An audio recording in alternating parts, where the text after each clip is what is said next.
Alebo hutori s doktorom a doktoru, ktorý Pešta páči, ponáhľam domov, viete, čakáme rodinu, manželka čaká dieťa. Nehutorte, a od koho? Také sprostota, v škole taký sprostil. Učiteľka hovorí, svet ide rýchlo, mladenci, svet ide rýchlo. Čo napríklad vieme povedať, čo niekedy nebolo? Tak Marienka povedala, že telefón, ten povedal, že internet.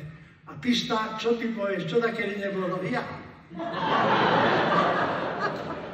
Jo, vyvolá z chemii učiteľka, ktorý, no tak, čo to znamená, ja ti to napomeniem, povedz Archimedov zákon a príde ktorý teleso ponolené do pápaliny, keď stane, musí umyť vanu. Jeho teória. Alebo také príklady poučné. Lož má krátke nohy a také príklady. Pišta, povedz ty dačo. Môj detko bol v Lechii. No. A on sebe vypil ráno pol liter šlivovici a akurát išli do útoku. S kulometom zastrelil 70 nepriateľov.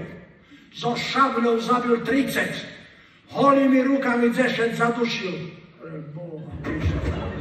A to čo je, aký príklad je z toho? Že keď vychodiar vypije, najšie do ňoho nikto nestará.